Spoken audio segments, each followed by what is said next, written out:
cukorral. A halfilé mellé salátaként tálaljuk.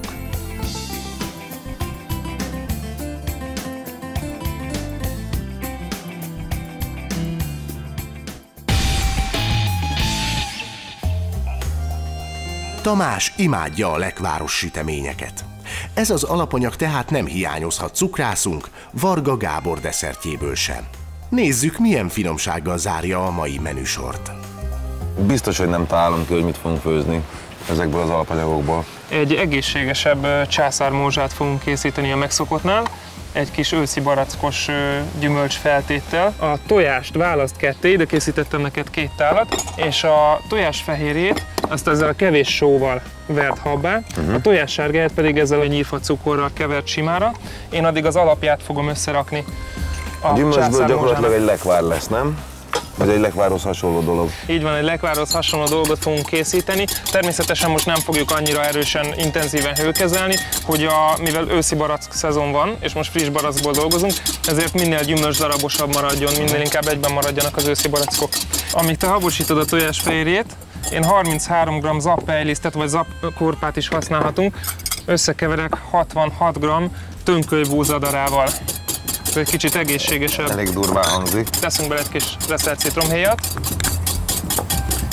illetve egy vaníliarúdnak a magjait is belehúzom, hogy kellemesebb íze legyen majd a császármorzsának. Nem kell, hogy túl erősre habosítsd, csak olyan lágyra, tudod, hogy császármorzsánál szokás. Tökéletes. Körülbelül ugyanígy csak egy rövid ideig habosítsd majd a tojássárgáját is.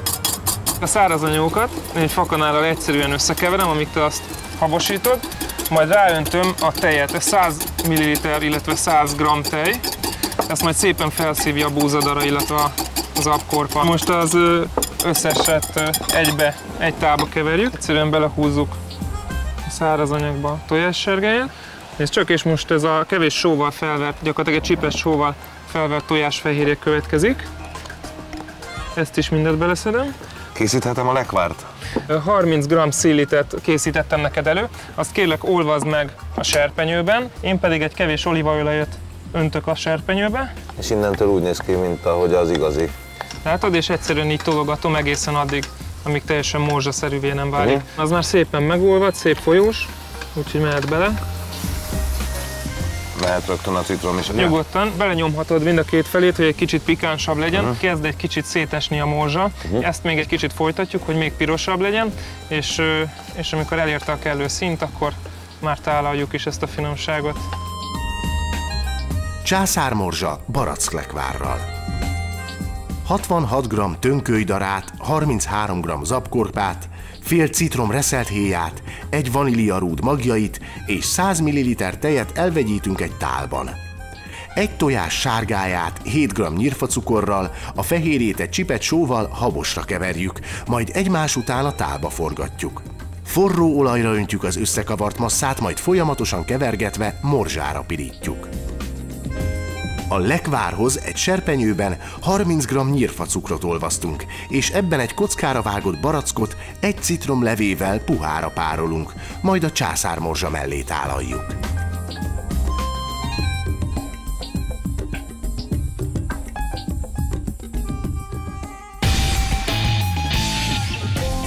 Fittérítőink elkészültek a teljes menüvel. Tamásra egy kellemes feladat, a kóstolás vár. Most nem kell rohannia, sőt azt szeretnénk, ha szépen, lassan kiélvezné az ízeket. Tamás, Szandra, most ugrik a majom a vízbe. Tudom, hogy nem vagy válogatós, akkor dicsért, hogyha ízlik, sorban. Kicsit meleg. Meleg? Tényleg? Jó. De finom ez a kapor, én sem voltam kapros. Nagyanyámnak a kapros tökfőzelék jut eszembe róla. A kapor, mint ugye érdekes fűszer belekerült ebbe a borjúlevesbe, ez nagyon finom volt és nagyon pikánsá tette. Úgy marad, a dobozba elviszem az irodába, van kis konyhán, halat is megkóstolom. Hogyha torkodon akad, akkor majd hátba verlek. 2-3. Na jó, megfőd. Finom ez a joghurt. Megeszem az egészet, mert nem ebédeltem. Legjobban a halíz lett, mert ugye én nagyon sok halat eszem, ezt ugye frissen a tóból fogták, és ezt nagyon-nagyon finoman készítette el Zsolt. Ez a nagyon érdekes, miután lekváros császármorzsa, gyümölcsel, Pohárban. mondjuk kedvencem, és esztétikus. Nekem is adjál. Hát ma ne vegyél már így. Jó? A desszert meg hát fenomenális volt, mert a lekváros jöhetés az nagyon finom volt. Köszönöm szépen, hogy főztetek nekem. Mindig nagyon fontos, hogy tetszen az embereknek, hogyha valamit főzök, és az, hogy Tamásnak is ízlett, az külön megtiszteltetés, mert mégiscsak a barátom. Én Tamáson azt láttam, hogy egyrészt a barátja miatt is szívesen jött el a műsorba, másrésztről ő tényleg szeretne változtatni, hiszen 3 gyermek édesapja, és szeretné egészségesen leélni a további életét. Úgyhogy én úgy gondolom, hogy sikerülhet neki, de ehhez ő is szükséges.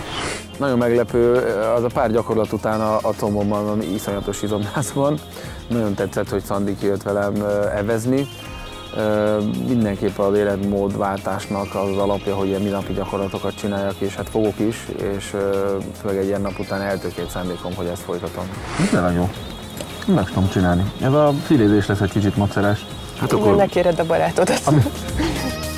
A www.tvpaprika.hu honlapon megnézhetik főhősünk egyhetes diétás menüjét is.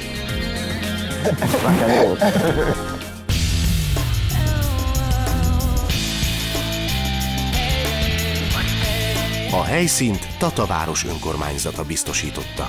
Köszönjük! A műsort a TV Paprika megbízásából a Freerun Média készítette.